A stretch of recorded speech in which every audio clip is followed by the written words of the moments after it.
Toni Be Talking podcast. What's going on? Good evening. I went not too long ago and bought a couple of trinkets, and I figured that I would shoot some Tony B content.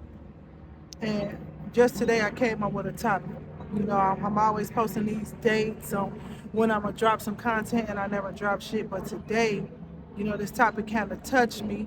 Ladies, don't kill me, but it's just something that I want to touch on with all these controversial ass topics out here. The 50-50 topic. One of my homies asked the other day, if a man asked you what you brought to the table, shout out to You Got Me Big podcast. Um, what can you bring to the table? Questions like that. Shit that, by me, I was born in 85. Excuse the background noise.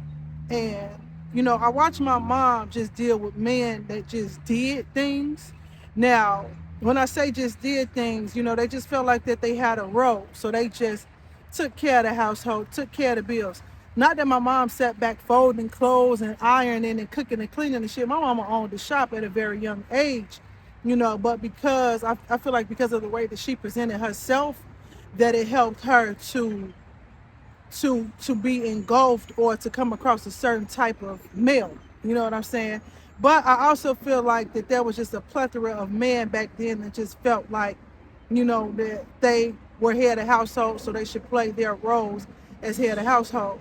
Now, quite some time ago, I touched on the topic, shout out to Dr. Battle, about how the black household was dismantled, when welfare came into play. And I honestly do believe that, you know what I'm saying? Because welfare did tell our black mothers and grandmothers that our fathers and grandfathers couldn't be in the house for them to get that little piece of check. And for whatever our reason, I guess we thought that that was the way, and it started right there.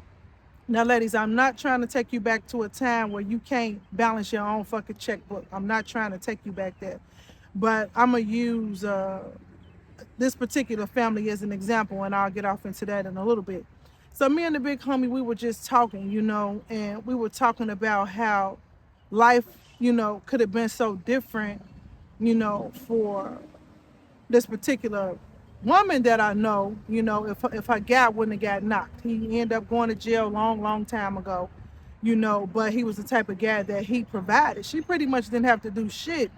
So with him being that sole provider, it gave her the option, it would have given her the option to just reach higher heights. Now, ladies, don't quote me on that as if I'm saying that you can't reach higher heights alone. But if you're like me and you're a single parent, some things do go to the back burner because you have to put your children first. You know what I'm saying? Sometimes you're too tired to even put yourself in a position to post content, write a chapter to your book, work on your credit, have a consultation, things of that nature until your children are pretty much old enough to kind of fend for themselves to an extent, or when they reach that age where they are independent. So the family that I'm going to use as an example is the James family, LeBron James. All right. So Mr. James is the head of his household. By him being such an elite man, or by him being that sole provider or that leader in his home, that's the difference between leadership and control, ladies. So keep following me. I got a point. So by him being the leader in his household and putting himself in a position to take care of his household, as a result, the people in his house, from the wife on down, anybody in his home, they have the opportunity to be whatever the fuck they choose to be. Whatever the fuck they choose to be. They can go from nursing school to being an astronaut. But that's because that man, that figure, that father figure, that male figure that had a household, placed his household in a position to excel, And ladies, a lot of us, I feel like we probably would have had an earlier breakthrough if we had those opportunities. You know what I'm saying? A lot of us, I don't want to call it late blooming because we do give ourselves imaginary timelines, but any event that we had that strong backing in our households, we could have been a stronger backbone a long time ago. Okay? Now, I'm not, it's my opinion. It's my opinion. It's Tony B's opinion. I'm not asking that anybody solely agree with me, but I'm just thinking about myself in general, that if circumstances were different for me, in certain situations that I probably would have been Tony B a long time ago. I've been had some shit to say. I've been the type to mind my business. I've been the type to be unbiased when it came to men and women. And it just pains me when I listen to these podcasts and it's just so much flack between men and women.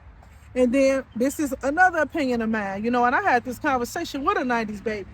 So I feel like when 90s babies in particular, a particular group, the men, as they started to flourish, as they started to, pretty much take over, cut corners, find ways to get, rich without putting too much effort into anything, they gave beautiful bad bitches, they gave those kind of women the green light to pretty much have nothing going for yourself, but I'll take care of you based on how you look.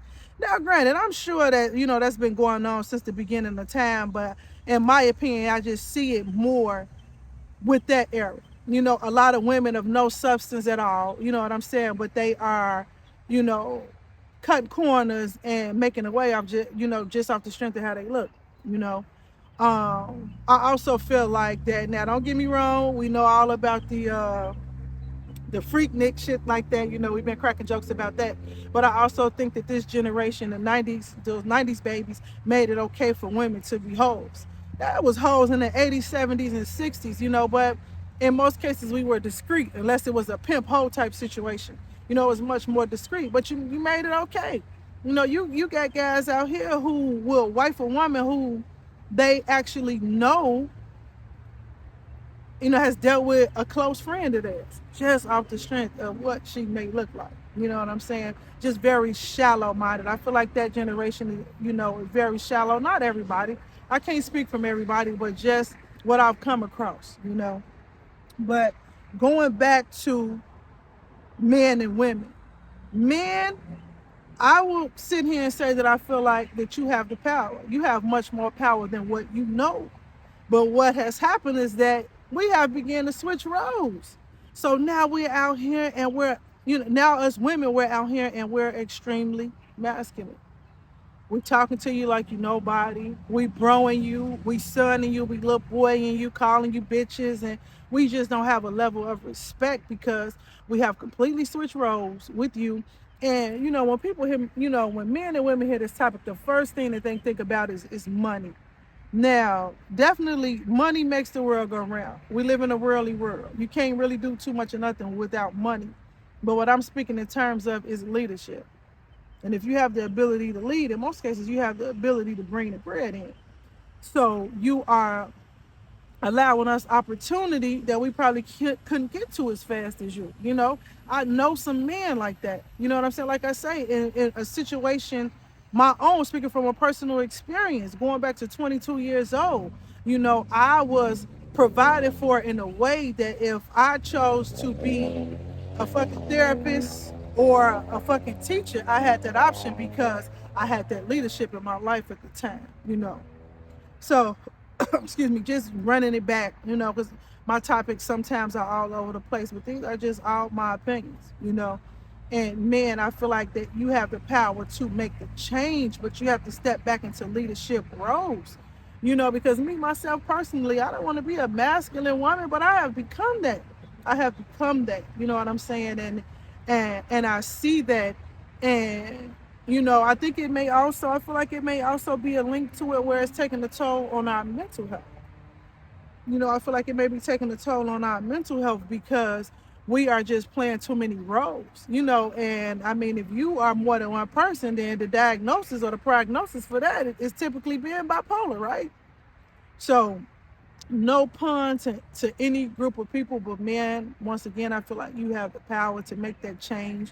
Like, if you guys are more active in your communities, staying more active in your households, and even in a day and age where the woman can be making more money, you can still possess or have those leadership skills to the point where it's just money, it's just paper, but I'm gonna run this by my husband, I'm gonna run this by my man. You the one calling the plumber, you the one on the roof, you the one taking out the garbage, and granted, I'm all for equality in a workplace and pay and stuff like that.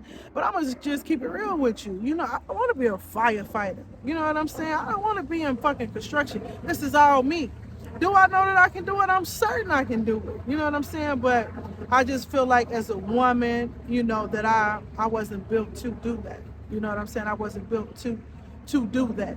You know, we talking about this soft era, and it's just so sad that we have to label, you know, throw labels on things, you know, like it's just a time and place for everything when that's something that we should be allowed to do every day, all day, 25/8.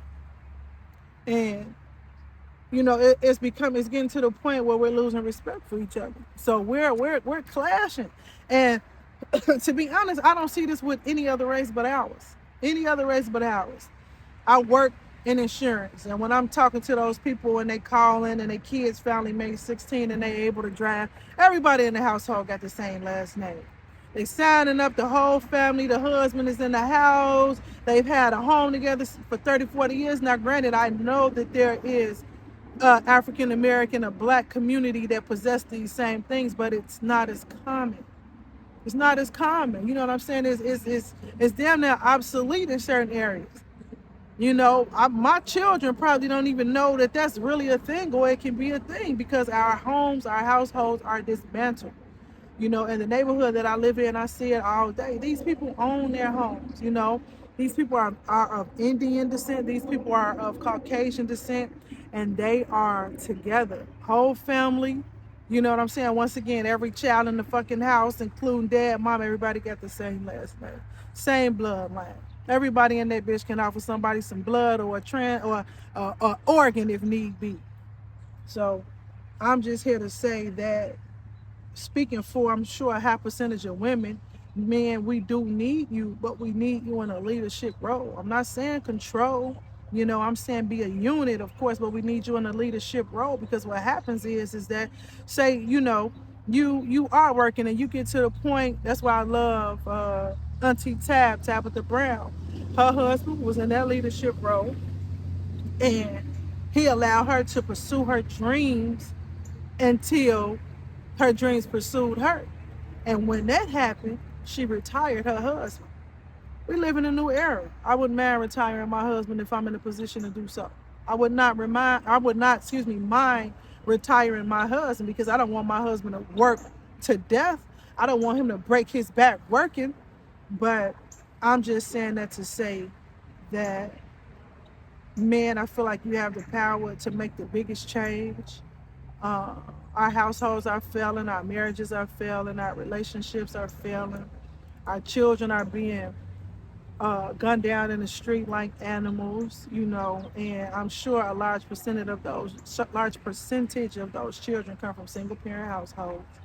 It's unfortunate, but I'm sure that they are. I'm a mother with a son, and I feel like, you know, at some point, your son will try to test your masculinity. And when he does that, you know, that's only because there's no man in the house. You know, so you having problems, and now it's a spiritual warfare in your household between yourself and your children. And I'm just for certain that if there was a certain type of man in my home, that I probably would have never experienced some of the things that I've experienced with my son. You know, he's tested me a time or two, and it was nothing detrimental, but it was mad disrespectful. It was mad disrespectful, and I just honestly do feel like if I had a leader in my home, that he wouldn't pull that shit. He wouldn't have dared. He wouldn't have dared. So, shout out to the big homie. Who we can have these type of transparent conversations in reference to men and women having roles. I believe in roles. You know, I'm traditional in that sense. Like I said, you know, some women gonna take this and run with it and think that I'm saying you need to be cooking, cleaning, and folding clothes. No, I'm saying that as your leader, your husband is making a way that you are laying a foundation so solid, you know, that it backs up anything that he's doing times 10, especially in this day and age with the cost of living, you know, and just things being more modernized. But, you know, I just felt the need to put together this content I'm praying that you guys can hear me. I just, like I said, just got a few little pieces of equipment. I haven't even put my mic together yet. I just plan to bring y'all some really dope content, but I just felt the need to speak on that. Uh, Tell somebody you love them today. Peace and love to all. Tony B is back with topics. I'm gonna touch on some controversial shit. Like I said, I really don't like to because I'm not in the business of arguing. You know, I'm definitely Nene. I'm definitely a I said what I said the fuck type person. But just know that it's always coming from a good, unbiased space. You know, I wish that more men would hear us out. Those who, you know, have the ability or capability to talk um, and listen, not listen to talk or what have you. So once again, y'all be smooth. Y'all have a good night. Tune in to more Tony B.